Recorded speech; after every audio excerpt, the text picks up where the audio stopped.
Olá pessoal, sejam bem-vindos ao Cones Gravata, me chamo Carlos Colombo e é um prazer tê-los aqui.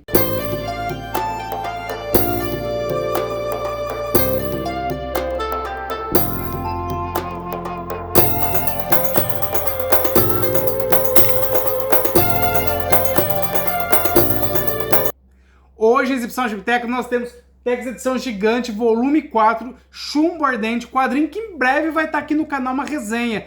Uma obra muito boa que eu quero dividir com vocês. Mas qual o motivo do nosso vídeo hoje? Não é para tratar desse Tex, é para tratar das minhas melhores leituras de 2025. Estou falando das leituras Bonelli. Li muita coisa Bonelli 2025, então decidi trazer para vocês meu top 10. Então vamos logo nisso daí que eu quero mostrar muito esses quadrinhos para vocês, dividir minhas experiências com vocês. Em 10º lugar nós temos um Tex que é muito bom, pessoal. Estou falando do Tex 657 Bis. Essa obra aqui é fantástica, eu adorei. E vocês sabem que agora eu tô falando, mostrando a arte. Eu acho que isso engrandece bastante meus vídeos, porque na prática vocês não querem me ver, vocês querem a minha opinião e querem também ver a arte, para ver se vai agradar ao gosto de vocês. Então vamos nisso, pessoal. Vamos mostrar a arte desse gibi, que é um gibi muito bonito, uma arte bem diferente, uma arte diferente do usual do Tex. Olha que arte bonita isso daqui, pessoal. E o interessante dessa obra aqui, que é uma história completa, tá, pessoal? Esse quadrinho aqui é uma história completa, que ela foca no nosso querido velho camelo, que é o Kit Carson. O roteiro é do Antônio Zamberletti, e ele não poupou o nosso querido Ranger. É claro que aparece o Tex aqui, eu queria que fosse apenas o Carson, mas vai aparecer o Tex. Mas é uma história muito voltada ao Carson, então me agradou bastante isso. Vou mostrar mais um pouquinho da arte aqui para vocês enquanto eu falo.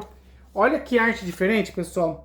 E a história, ela vai se passar no San Andreas, pessoal, que é uma cidade ali no Tex. O Carson tentando fazer a coisa certa, como sempre, né? Só que ele acaba participando de um tiroteio para proteger os cidadãos da cidade. Ele vence esse tiroteio, mas ele acaba saindo ferido. E também tem um grande problema. A pessoa que ele matou nesse tiroteio é o irmão do Rob Clayton, o homem mais poderoso e perigoso da cidade. Então isso vai dar um grande trabalho para o nosso querido Carson. E a partir daí a história demonstra ser uma caçada violenta atrás do Carson. Mas o Carson é um cara muito bom. Eu gosto mais do Carson do que o Tex. Apesar da revista ser Tex, eu gosto muito mais do Carson. O Carson para mim tem uma veia cômica, né, que eu gosto bastante. E também ele é mais humano que o Tex. Ele erra, ele falha, ele não é tão perfeito quanto o Tex. E eu falei da arte, né, uma arte bem diferente. Vou mostrar mais um tiquinho dessa arte, que eu acho que realmente é uma arte muito diferente. Olha o nosso Carson aqui, pessoal. Tá vendo? Esse aqui é o Carson. Quem desenhou essa história, essa arte que temos aqui, é o Sandro Scacitelli. Ele tem uma riqueza de detalhes que é diferenciada, então vale muito a pena. Eu adorei essa obra.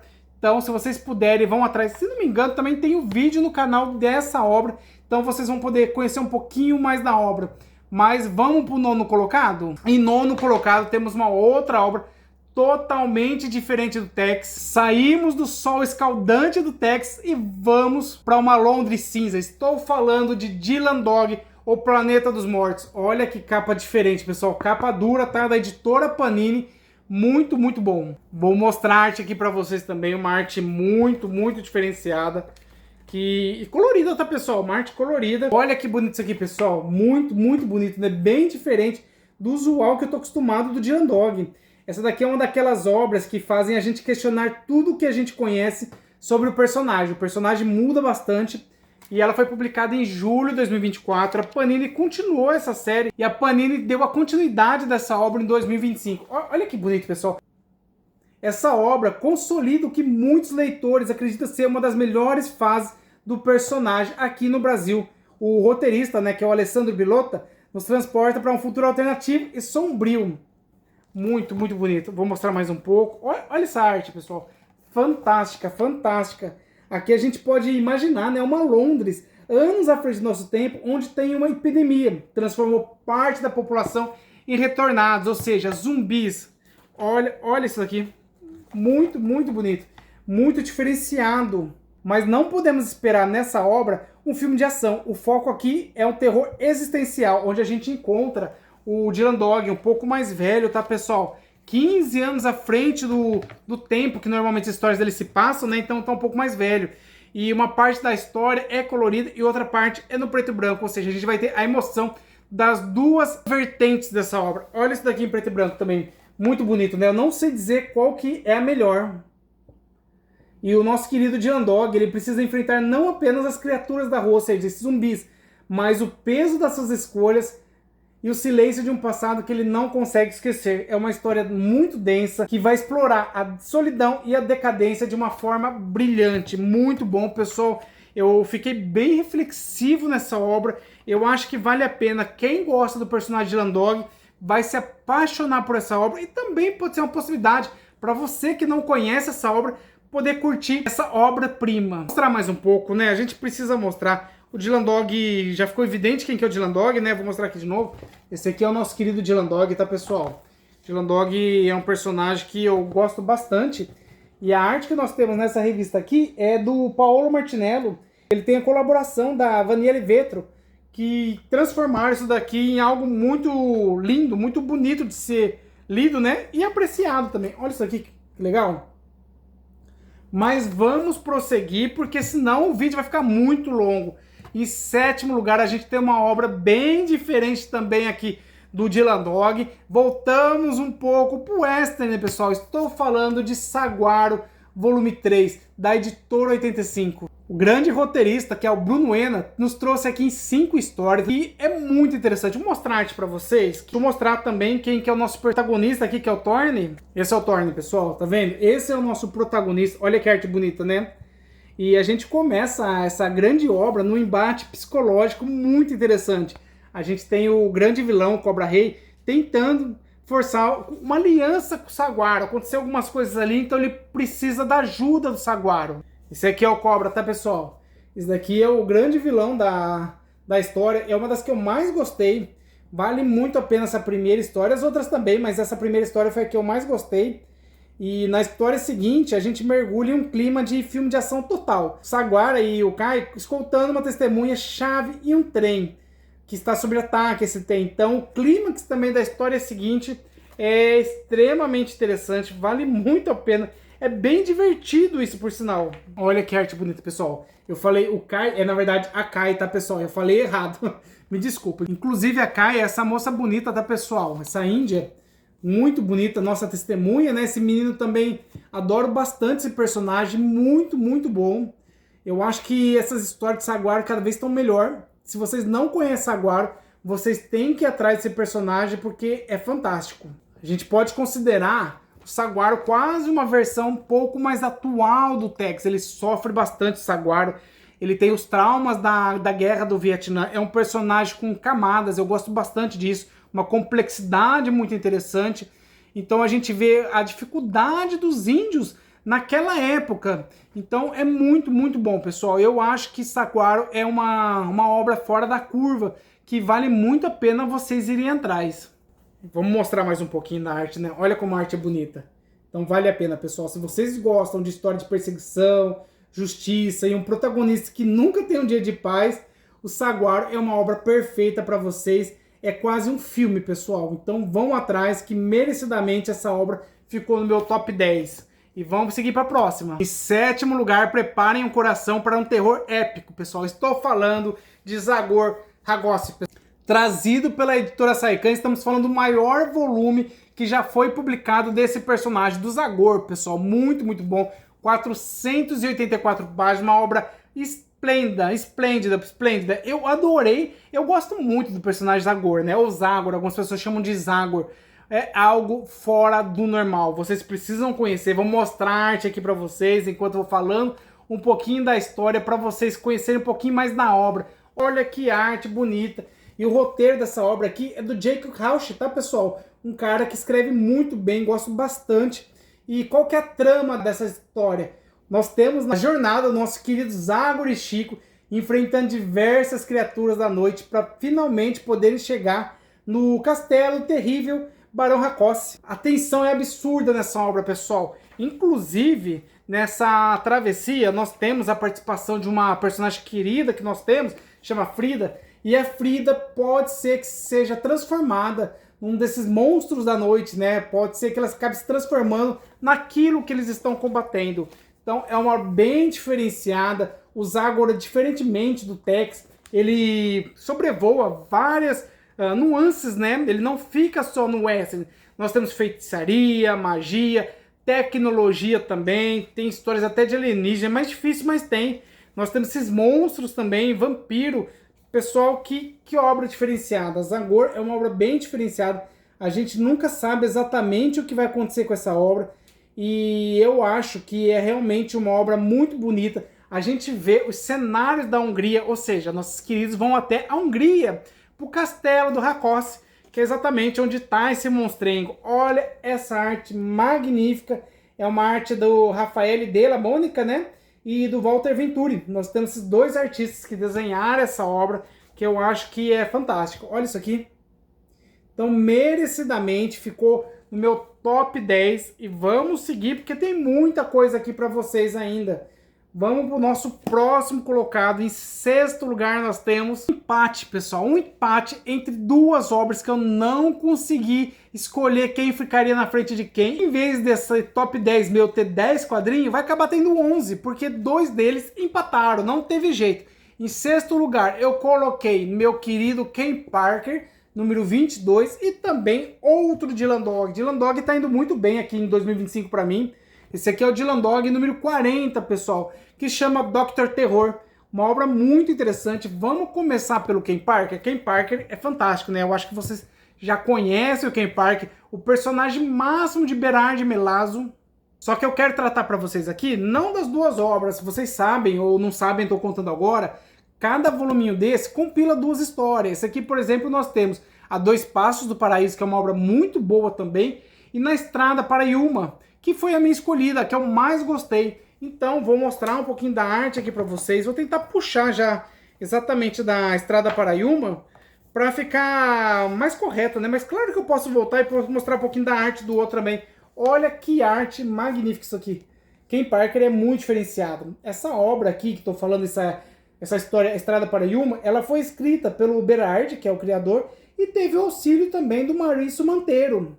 E nós vemos logo no comecinho Ken Parker, né, em uma simples caçada, mas tudo muda quando ele presencia um assalto. Ele ajuda a defender as pessoas que estão sendo assaltadas, e com isso eles acabam capturando o grande Bob Durango, que era o chefão desse grupo. E ele acaba se voluntariando para poder conduzir esse grande bandido até Yuma, que é uma grande prisão dos Estados Unidos, muito famosa, principalmente para nós que lemos quadrinhos, histórias em quadrinho de western. Então essa Yuma é muito famoso. Então eles vão sofrendo muito pelo caminho, vários ataques, várias coisas acabam acontecendo.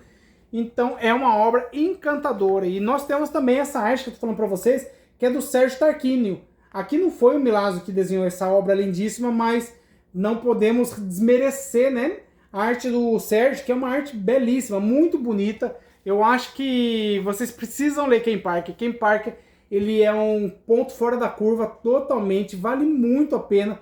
É uma obra diferenciada. Assim que eu falei do Carson no primeiro quadrinho que eu mostrei para vocês, o Ken Parker também é muito humano, eu acho que até mais humano que o Carson. Eu acho que é fantástico, um quadrinho muito bom que vocês merecem ou deveriam conhecer, se tiverem oportunidade, lógico. E vamos continuando aqui no sexto lugar, falar agora um pouquinho do nosso querido Dylan Dog. Aqui pela capa vocês já fazem menção a um ser monstruoso, né, que a gente teve na história. Então realmente é uma obra fantástica. Vou mostrar a arte aqui para vocês enquanto eu falo também para vocês. Bem bonita a arte também. Normalmente Bonelli são artes muito bonitas. Nós vemos aqui, né, o nosso querido investigador pesadelo, que é o nosso Dylan Dog, enfrentando o que é mais sombrio na alma humana. Vou mostrar mais um pouco. O criador dessa obra, que é o roteirista também, que é o Sclave, ele nos apresenta o terrível Dr. Todd, que é a morte personificada armada com um bisturi e uma suástica. É uma história que sai dos esgotos do passado para assombrar o nosso presente, que além de ser um conto de terror, é uma luta pela memória contra o horror dos campos extermínios. Então é uma obra muito diferenciada, que eu acho que quem conhece história principalmente vai se encantar totalmente com essa obra. Olha que bonita essa arte. É a arte do Gianluigi Coppola, que desenhou muito. Ele tem um traço angustiante, magistral, essencial para passar todo o sofrimento do nosso personagem. O Dylan Dog é esse personagem aqui, tá, pessoal? Mostrando pra vocês. E ele tem sempre a companhia também do Groxo, que é o assistente dele, o personagem magistral. Adoro o Groxo. Vou mostrar ele aqui pra vocês também. Que ele, na verdade, é uma inspiração no grande comediante Groxo, né? Olha ele aqui, pessoal. De charuto aqui na boca. Tá? Esse é o nosso querido Groxo. Então, a dupla Dylan Dog e Groxo são fantásticas. Mas, vamos pro próximo. Em quinto lugar, nós temos um clássico, um grande clássico do Tex. Estou falando do Signo da Serpente, uma obra magistral que tem vídeo no canal, inclusive. Se vocês não assistiram ainda, assim que terminar esse vídeo, vão lá e assista, porque é muito bom. Aproveitando que já estamos no quinto lugar, vou pedir para vocês deixar o joinha aí, pessoal. Quem não deixou o joinha, dá o joinha aí, ajuda muito o canal. Se vocês não forem inscritos no canal, também se inscrevam no canal, compartilha com os amigos, que vai ajudar muito o canal. Para mim, que sou o criador do canal, vai me ajudar bastante, pessoal. Então deixa o joinha e se inscreva no canal. Voltamos aqui agora pro Tex, o Signo da Serpente, um quadrinho muito diferenciado. Eu já li umas 10 vezes essa obra, eu sou apaixonado nessa obra. E a Mitos está republicando os Tex gigantes, inclusive nós temos aqui o 4º volume, em papel superior ao que já foi publicado. Então é a hora de vocês aproveitarem. Dá para vocês começarem a coleção do Tex, se vocês não fazem a coleção Tex, através dessas obras aqui que são espetaculares. A história começa com um grupo de soldados que estão procurando bandidos. Então eles vão bater todo o território para tentar localizar esse grupo de bandidos. Só que no meio do caminho eles acabam encontrando um caminho onde existem umas pedras com um formato de serpente. Eu vou mostrar aqui para vocês que é algo diferente. Aqui, ó, achei. Olha aqui. E eles decidem atravessar a garganta para poder verificar o que tem após essa garganta. Só que no meio do caminho eles se deparam com muitas serpentes. São atacados por essas serpentes. Olha aqui, pessoal, cena das serpentes. Olha isso aqui, que fantástico, fantástico. E um dos soldados consegue fugir dessas serpentes, só que ele está gravemente ferido. Ele consegue retornar ao forte, ele fala tudo o que aconteceu, explica o que aconteceu, e o Tex e o Carson são convocados para poder descobrir e localizar esses bandidos. Só que para isso eles vão ter que ir como civis. Por quê? Porque na verdade essa garganta, para poder atravessar ali dessa garganta, tem que entrar para o território mexicano. Ou seja, se eles forem lá e forem presos, o problema deles, vão se ferrar lá, porque o país deles não vai protegê-los. E uma das coisas mais interessantes que nós temos, a questão da alquimia. Nós temos um personagem chamado Sebastian, que está tentando criar o ouro. E para poder criar esse ouro, ele utiliza os minérios roubados por esse bando de ladrões, pessoas comandados pelo vilão Lutero. Então é uma história muito interessante, que vai chamar muita atenção de quem lê. Eu acho que vale muito a pena. Nós temos no roteiro o nosso querido Claudinizzi. Claudinizzi é fantástico. Na arte nós temos Aurélio Galippini. O Galippini, que é o criador gráfico do nosso texto. Vou mostrar um pouquinho mais da arte, né? Olha que arte lindíssima isso. Isso aqui é muito bonito. É magistral essa obra. Eu acho que vocês precisam conhecer Tex. Tem vontade de conhecer Tex? Pega essa obra que eu acho que vocês vão estar muito bem servidos com Tex. E vão conhecer um pouquinho do personagem. Então, merecidamente ficou nessa posição. Ela só não galgou outras colocações, porque eu já li muitas dessas histórias e eu decidi dar oportunidade para outras histórias que eu não tinha lido ainda. No top 4, encostando no pódio, nós temos o Dragoneiro. O Dragoneiro não conseguiu ficar entre os 3 primeiros, mas ele ficou em 4º lugar, que é um local de destaque. Nós temos o volume 24, essa obra magnífica, Dragoneiro. Inclusive também tem vídeo no canal que eu amei essa obra, amei de paixão. Eu acho que se vocês não conhecem Dragoneiro, vocês estão perdendo, porque Dragoneiro realmente é diferenciado também. Se vocês gostam de Senhor dos Anéis, histórias místicas, fantasiosas, orcs, vão atrás, que eu acho que vocês vão gostar bastante. Inclusive, o melhor amigo do nosso protagonista é um orc. Então é fantástico. Vou mostrar a arte aqui para vocês enquanto eu falo um pouquinho da história para vocês. Olha que arte bonita. Essa é uma obra publicada pela editora Mitos aqui no Brasil. Ela compila a edição 28 e 29. Nós temos o roteiro muito bem escrito do Stefano Vietti, que escreve pra caramba o rapaz, hein? E a história começa, pessoal, com uma cidade costeira sendo atacada por um Kraken. Olha isso daqui. Olha que coisa magnífica, muito bom. Então, para poder descobrir da onde veio esse ataque, por que teve esse ataque, o nosso protagonista, que é o Ian, ele é convocado para essa missão quase suicida. É uma missão muito difícil. Olha isso aqui, que coisa linda. Para poder caçar esse monstro, precisa se unir a um grupo de caçadores de elite, conhecido como os Loucos de Quinlan, para caçar esse monstro. Eles caçam os Kraken. Então é uma viagem muito, muito interessante, com uma paisagem belíssima, pessoal. Vou mostrar um pouquinho aqui para vocês. Olha essa arte, inclusive a gente tem a mãe do Ian aqui. Tá vendo? Essa aqui é a mãe do Ian. É uma arte diferenciada. A gente vê um pouquinho também do passado do Ian. A gente vai descobrir um pouquinho sobre a família do Ian. Então realmente é algo que me chamou muita atenção. Eu acho que vocês vão gostar. Eu não vou dar mais detalhes, porque como já tem um vídeo no canal sobre esse quadrinho, eu acho que a gente pode passar para o nosso próximo colocado. Olha que bonito. Vontade de ler de novo, mas tem muita coisa para ler. Tem que acabar esse vídeo aqui, quem sabe depois eu posso ter reler. Em terceiro lugar, nós temos Tex. Claro que o Tex ia estar no pódio, não podia deixar de estar no pódio. Só que eu tô falando do nosso Tex jovem, Tex Willer número 55, uma obra bem diferenciada também, que inclusive também tem vídeo no canal, vão lá acompanhar, que é algo fantástico essa obra, mostrar um pouquinho da arte para vocês. E falando que é da Mitos também, tá, pessoal? A Mitos que publicou essa obra. A maioria das obras que eu tenho aqui são da Mitos, com exceção do Zagor, que é da Saikan, Saguaro, que é da 85, e o Dylan Dog, do Planeta dos Mortos, que é da Panini, tá? O restante é tudo da editora Mitos. E essa edição aqui, ela compila o volume 71 a 73 da série italiana. Tem como título A Rainha do Rio, e é uma história completa, tá, pessoal? Eu gostei muito dessa mudança que a Mitos fez. Antigamente a Mitos seguia certinho o que a Bonelli fazia, a respeito da quantidade de páginas, as edições, mas a Mitos decidiu compilar para deixar uma história completa. Eu sou favorável a isso, acho muito mais interessante do que ficar esperando um mês ou 2 meses para poder ler a continuação da obra. Eu prefiro ler tudo de uma vez. E o roteiro é do nosso mestre, Mauro Bozelli. Adoro as histórias escritas pelo Bozelli. Para mim, o Bozelli é o melhor roteirista do Tex, é o que eu mais gosto de ler atualmente. E eu vou mostrar a arte aqui pra vocês enquanto eu vou falando, lógico, né? Aqui, ó, que bonita essa arte. E a história começa quando o Ranger Jeff Weber, ele é enviado para uma cidade mineira para poder capturar um assassino. Porém, ele acaba sendo morto pelo pistoleiro Tim Hard. E aí que entra o nosso querido jovem Tex Willer para poder continuar a investigação desse Ranger. Olha que bonito. Com isso, ele é enviado para a cidade, numa missão secreta, onde ele vai conhecer a fascinante Mary Gold, que é gerente de um salão. Só que ele percebe que o buraco é muito mais embaixo, tem muita corrupção. Não é só a questão desse assassino. Ele não quer apenas vingar a morte do Jeff. Ele tem que descobrir tudo o que está por trás dessa falcatrua, por que o Jeff foi assassinado.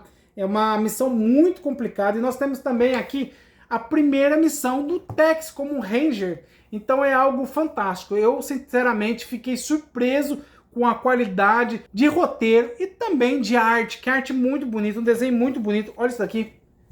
Desenha muito, né? Quem que desenha muito? É o Roberto De Angelis, pessoal. Roberto De Angelis, ele desenha muito, ele fez uma obra muito bonita, conseguiu transpassar tudo que o Bozelli queria para essa obra e eu fiquei encantado. Muito bom. Recomendo muito o Tex Willer. Se vocês não conhecem Tex Willer, vocês estão perdendo, pessoal. Tem que conhecer, que é muito bom. Quando eu falo tem que conhecer, pessoal, não é que é uma obrigatoriedade. Eu acho que é interessante. Seria um bom conhecimento para vocês, vocês que gostam, amantes dos quadrinhos. Eu acho que vocês iam curtir pra caramba a Tex Willer. Então fica aqui minha recomendação dessa edição muito boa. E vamos seguir agora em segundo lugar, com medalha de prata. Nós temos a nossa queridinha, né? Nossa queridinha não podia estar fora desse ranking, né? Estou falando de Júlia, número 27.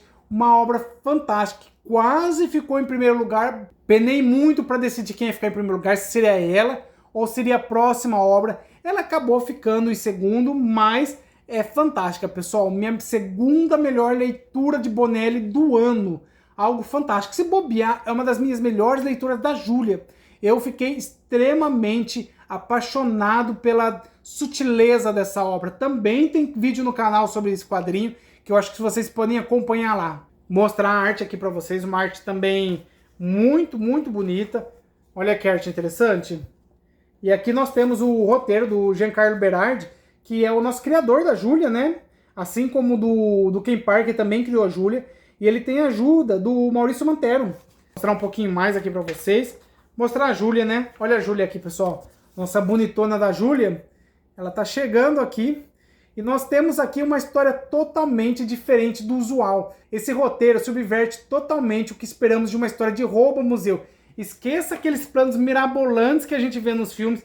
Isso não acontece nesse quadrinho aqui. Ou invasões tecnológicas também não existe. O furto do século começa de uma forma extremamente banal, que é uma faxineira do museu, uma pessoa comum, sem qualquer histórico criminal, limpando a sala do museu, e ela se aproxima da obra de arte ali, ela olha a pintura valiosíssima, pessoal, ou uma obra muito cara, e decide simplesmente levar essa obra e ninguém vê ela levando. É fantástico, fantástico o que aconteceu. Então nós, leitores, já sabemos desde o início quem que é a culpada desse crime. E essa história, então, vai mostrar pra gente como que a Júlia vai tentar chegar nessa moça, né, que levou essa obra de arte. Para isso ela vai ter a ajuda do carismático ladrão cavalheiro, que é o Timothy Leary, tentando chegar até essa moça. E por que também ela levou essa obra de arte? A gente vai tentar descobrir qual que foi a motivação dela. Uma arte fantástica, um roteiro magnífico. Falei da arte, que é uma arte muito bonita, e não falei quem que é o criador dessa arte maravilhosa. Estamos falando do Federico Antinori, um cara que desenha muito, pessoal. Ele desenhou com um traço muito leve, muito elegante a nossa querida Júlia, demonstrou muitas expressões. Eu acho que foi fantástico. Olha isso aqui, que bonito. Muita sutileza para poder desenhar essa obra, né? E vamos agora para o nosso primeiro colocado, merecidamente primeiro colocado. Eu fiquei apaixonado por essa leitura. Na verdade, uma releitura minha, tá, pessoal? Mas foi publicado numa edição no acabamento de luxo, capa dura, colorido, bonitão, que merecidamente ficou em primeiro lugar. Estou falando de outro Dylan Dog. Olha que bonitão. Esse aqui é o Johnny Freak. A Panini nos presenteou com essa obra de arte, pessoal. Isso aqui é fantástico. Se vocês não conhecem Dylan Dog, eu recomendo altamente que comecem nessa obra. Ou se vocês já leram Dylan Dog, não gostou de alguma história dele, pega isso daqui que eu acho que vocês vão mudar de opinião. Porque Dylan Dog, diferentemente dos outros personagens Bonelli, ele muda muito as histórias. Tem coisa muito diferente uma da outra. O Zagor, apesar da gente saber que pode ter terror, pode ter coisa tecnológica, mas a gente sabe mais ou menos o padrão do Zagor. O Dylan Dog não, do nada pode acontecer uma coisa totalmente fora do normal. Então por isso, pessoas que leem Dylan Dog, poucas vezes leem pouca coisa do Dylan Dog, acabam não gostando, porque pensa que é só aquela sequência de história, mas não. Dylan Dog é outro mundo, a Bonelli é fantástica. Dylan Dog eu acho que é um personagem bem diversificado, que eu acho que se vocês merecem dar uma oportunidade pro Dylan Dog, e pega essa obra é fantástica. A história ela foi concebida pelo Mauro Marcheselli, o texto, o roteiro nosso aqui é do nosso Sclave. Sclave é o criador do Dylan Dog. E na arte nós temos André Ventura e também o Giampiero Casertano. O Casertano desenha muito, também gosto bastante do Casertano. E é colorido, tá, pessoal? Uma arte bem bonita. Vou mostrar aqui pra vocês. Olha isso daqui, que beleza, pessoal. E o Sclave nos presenteia, né, com essa beleza aqui e nos apresenta a inesquecível Johnny, pessoal. O Johnny ele é encontrado pelo Dylan Dog em um porão escuro, abandonado, em um silêncio absoluto. O Johnny é surdo e mudo e não tem as pernas. Vou mostrar mais um pouquinho aqui pra vocês. Só que ele é um artista, tá, pessoal? Ele é um artista. Olha isso aqui que ele desenhou. Vocês conseguem ver tudo que ele fez? Olha isso aqui. Ele é um artista brilhante. Ele preenche as paredes com afrescos maravilhosos. O menino é um espanto, Vou mostrar um pouquinho mais da arte. Olha que bonito, pessoal. E com isso, Dylan Dog acaba mergulhando em uma investigação de solidão e terror, pessoal, para poder descobrir quem seria capaz de tamanha crueldade contra o Johnny, né? Um ser tão indefeso.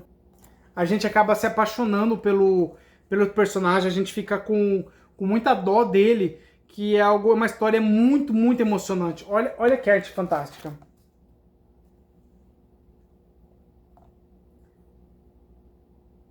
E a história ela vai se dividir entre o presente e o passado. Um passado muito terrível, envolvendo principalmente o meio-irmão do Johnny, na verdade, o sinistro Dogan, que é uma trama que questiona quem são os verdadeiros monstros da sociedade. Ou seja, será que o Johnny é o monstro ou são as pessoas ao seu redor, as pessoas que fizeram isso a ele? Olha que bonito, muito bonito, né? E com isso, Dylan trava aqui a sua luta mais difícil, a luta contra a indiferença e a maldade humana. Ele tenta proteger a pureza do coração do Johnny, mesmo diante de tanto terror que ele sofreu, o ódio que ele sofreu. Então é uma obra muito diferenciada. Olha ele tocando também, tá vendo? Cadê ele tocando? Aqui, ó, ele tocando na flauta, né? Ele é um menino muito diferenciado. Eu acho que essa obra é uma obra que não só para amantes do quadrinho, não, tá, pessoal? Eu acho que essa obra tinha que ser dividida com outros tipos de pessoas para poderem fazer uma reflexão sobre a vida, sobre a humanidade. Então, merecidamente, essa obra ficou em primeiro lugar, que é algo totalmente diferenciado do que eu já li em qualquer outro tipo de quadrinho. Provavelmente isso daqui também entrou facilmente no meu top 10 de melhores leituras de todos os tempos. Então são essas minhas melhores leituras de 2025 de Bonelli, claro. Mas com certeza, por exemplo, esse Dylan Dog, a nossa Júlia também traria nas 10 melhores do ano, se eu for somar todo tipo de leitura. E vocês, quais foram as 10 melhores leituras de Bonelli de vocês? E quais as melhores leituras do ano também de 2025? Deixa aí nos comentários e a gente pode bater um papo também.